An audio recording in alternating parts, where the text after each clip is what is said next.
ನಿನ್ನೆ ನಡೆದ Chennai super Kings ಮತ್ತು ರಾಯಲ್ ಚಾಲೆಂಜರ್ಸ್ ನಡುವೆ ನಡೆದ ಹೈ ವೋಲ್ಟೇಜ್ ಪಂದ್ಯದಲ್ಲಿ ಸ್ಫೋಟಕ ಪ್ರದರ್ಶನ ನೀಡಿದ ರೊಮಾರಿಯೋ ಶೆಫರ್ಡ್ ಮತ್ತು ಯಶ್ ದಯಾಳ್ ಅವರ ಮಾರಕ ಬೌಲಿಂಗ್ನೊಂದಿಗೆ ಚೆನ್ನೈ ಸೂಪರ್ ಕಿಂಗ್ಸ್ ವಿರುದ್ಧ ರಾಯಲ್ ಚಾಲೆಂಜರ್ಸ್ ರೋಚಕ ಗೆಲುವು ಸಾಧಿಸಿತು.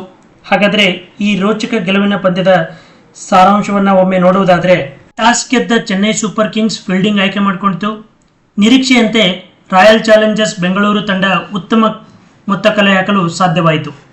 ಆರಂಭಿಕರಾಗಿ ಬಂದ ಜಾಕೋಬ್ ಬೆಥೆಲ್ ಮತ್ತು ವಿರಾಟ್ ಕೊಹ್ಲಿ ಅವರು ಅಮೋಘ ಪ್ರದರ್ಶನ ನೀಡಿ 97 ರನ್ಗಳ ಉತ್ತಮ ಜೊತೆಯಾಟ ಆಡಿದರು. 33 ಬಾಲ್ಗಳಲ್ಲಿ 55 ರನ್ ಗಳಿಸಿದ ಜಾಕೋಬ್ ಬೆಥೆಲ್ ಅವರು ಅತ್ಯುತ್ತಮ ಬ್ಯಾಟಿಂಗ್ ಆಡುತ್ತಿರುವಾಗ 10ನೇ ಓವರ್ನಲ್ಲಿ ಪತಿರಾಣಾ ಅವರ ಬೌಲಿಂಗ್ನಲ್ಲಿ ಕ್ಯಾಚ್ ನೀಡಿ ಔಟ್ ಆದರು. ಇನ್ನೊಂದು ಬದಿಯಲ್ಲಿ ರಾಯಲ್ ಚಾಲೆಂಜರ್ಸ್ ತಂಡದ ಆಪತ್ ಬಾಂಧವರಾದ ಕಿಂಗ್ ಕೊಹ್ಲಿ ಅವರು 33 ಬಾಲ್ಗಳಲ್ಲಿ 62 ರನ್ ಗಳಿಸಿ RCB ತಂಡ ಉತ್ತಮ ಮೊತ್ತ ಕಲೆ ಹಾಕುವಂತೆ ಮಾಡಿದರು. ಜಾಕೋಬ್ ಬೆಥೆಲ್ ಮತ್ತು ವಿರಾಟ್ ಕೊಹ್ಲಿ ಅವರ ಪತನದ ನಂತರ ಬ್ಯಾಟಿಂಗಿಗಿಳಿದ ದೇವದತ್ ಪಡಿಕ್ಕಲ್, ರಜತ್ ಪಟಿದಾರ್ ಹಾಗೂ ಜಿತೇಶ್ ಶರ್ಮಾ ಅವರು ಉತ್ತಮ ಬ್ಯಾಟಿಂಗ್ ಪ್ರದರ್ಶನ ತೋರುವಲ್ಲಿ ವಿಫಲರಾದರು. ಈ ಹಂತದಲ್ಲಿ ರಾಯಲ್ ಚಾಲೆಂಜರ್ಸ್ ತಂಡ 18 ಓವರ್ಗಳಲ್ಲಿ ಕೇವಲ 159 ರನ್ಗಳನ್ನು ಗಳಿಸಿತ್ತು ಮತ್ತು ಅಭಿಮಾನಿಗಳ ನಿರಾಶೆಗೆ ಕಾರಣವಾಗಿತ್ತು. ಈ ಹಂತದಲ್ಲಿ ಕೆರಳಿದ ಕೆರೆಬಿಯನ್ ರೊಮಾರಿಯೋ ಶೆಫರ್ಡ್ ತಮ್ಮ ಸ್ಫೋಟಕ ಬ್ಯಾಟಿಂಗ್ ಪ್ರದರ್ಶನದೊಂದಿಗೆ 19ನೇ ಓವರ್ನಲ್ಲಿ 33 ರನ್ಗಳ ಅತ್ಯುತ್ತಮ ಪ್ರದರ್ಶನ ನೀಡಿದರು. ಅದಲ್ಲದೆ RCB ತಂಡ 20ನೇ ಓವರ್ನಲ್ಲಿ 21 ರನ್ಗಳ ಕಲೆ ಹಾಕುವುದರೊಂದಿಗೆ 213 ರನ್ಗಳ ಬೃಹತ್ ಮೊತ್ತ ಕಲೆ ಹಾಕಲು ಯಶಸ್ವಿಯಾಯಿತು. ಬೃಹತ್ ಮೊತ್ತ ಬೆನ್ನಟ್ಟಿದ ಚೆನ್ನೈ ಸೂಪರ್ ಕಿಂಗ್ಸ್ ತಂಡ ಅತ್ಯುತ್ತಮ ಬ್ಯಾಟಿಂಗ್ ಪ್ರದರ್ಶನ ನೀಡಿ ಒಂದು ಹಂತದಲ್ಲಿ ಗೆಲ್ಲುವ ಹಾದಿಯಲ್ಲಿತ್ತು.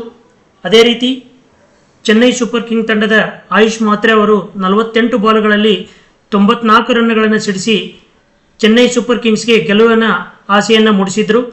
RCB ಪರ ಉತ್ತಮ ಬೌಲಿಂಗ್ ದಾಳಿ ಮಾಡಿದ ಲುಂಗಿ ಎನ್ಗಿಡಿ ಅವರು ತಮ್ಮ 4 ಓವರ್ಗಳಲ್ಲಿ 3 ವಿಕೆಟ್ಗಳನ್ನು ಕಬಳಿಸಿದರು. ಮತ್ತೊಂದು ಕಡೆ ಚೆನ್ನೈ ಸೂಪರ್ ಕಿಂಗ್ ತಂಡದ ಪರವಾಗಿ ಅತ್ಯುತ್ತಮ ಬ್ಯಾಟಿಂಗ್ ಪ್ರದರ್ಶನ ತೋರಿದ ರವೀಂದ್ರ ಜಡೇಜಾ ಅವರು 45 ಬಾಲ್ಗಳಲ್ಲಿ 77 ರನ್ ಗಳಿಸಿ ನಾಟ್ಔಟ್ ಆಗಿ ಉಳಿದರು. ಈ ಹಂತದಲ್ಲಿ ಚೆನ್ನೈ ಸೂಪರ್ ಕಿಂಗ್ಸ್ ಇನ್ನೇನು ಈ ಪಂದ್ಯವನ್ನು ಗೆಲ್ಲುವ ಹಂತದಲ್ಲಿತ್ತು. ಈ ಹಂತದಲ್ಲಿ ಬೌಲಿಂಗಿಗೆ ಬಂದ ಶ್ರೇಯಸ್ ಶರ್ಮಾ ಅವರು 18ನೇ ಓವರ್ನಲ್ಲಿ ಕೇವಲ 6 ರನ್ಗಳನ್ನು ನೀಡಿ ಪಂದ್ಯದ ದಿಕ್ಕನ್ನೇ ಬದಲಾಯಿಸಿದರು.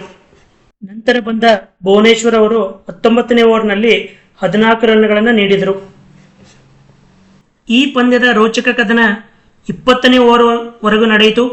ಈ ಹಂತದಲ್ಲಿ ಬೌಲಿಂಗಿಗಿಳಿದ ಯಶ್ ದಯಾಳ್ ಅವರು ತಮ್ಮ ಮೊದಲೆರಡು ಬಾಲ್ಗಳಲ್ಲಿ ಕೇವಲ 1 ರನ್ ನೀಡಿ 3ನೇ ಬಾಲ್ನಲ್ಲಿ MS ಧೋನಿ ಅವರ ವಿಕೆಟನ್ನು ಪಡೆದರು. RCB ತಂಡದ ಗೆಲುವಿನ ಆಸೆಯನ್ನು ಹೆಚ್ಚಿಸಿದರು.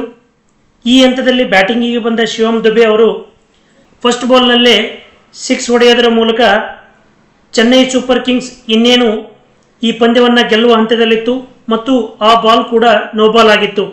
ಆದರೆ ನಂತರ ಕರಾರುವಕ್ಕು ಹಾಗೂ ಮಾರಕ ಬೌಲಿಂಗ್ ಮಾಡಿದ ಯಶ್ ದಯಾಳ್ ಉಳಿದ 3 ಬಾಲ್ಗಳಲ್ಲಿ ಕೇವಲ 11 ರನ್ಗಳನ್ನು ನೀಡಿ ಈ ಪಂದ್ಯದಲ್ಲಿ ರಾಯಲ್ ಚಾಲೆಂಜರ್ಸ್ ತಂಡ 2 ರನ್ಗಳ ರೋಚಕ ಗೆಲುವು ಸಾಧಿಸಿತು. ಇದರೊಂದಿಗೆ ರಾಯಲ್ ಚಾಲೆಂಜರ್ಸ್ ತಂಡ ಅಂಕಪಟ್ಟಿಯಲ್ಲಿ ಅಗ್ರಸ್ಥಾನದಲ್ಲಿದ್ದು ಮುಂದಿನ ಪಂದ್ಯಗಳಲ್ಲಿ ಯಶಸ್ವಿ ಆಗಲಿ ಎಂಬುದೇ ನಮ್ಮಯ ಆಶಯ.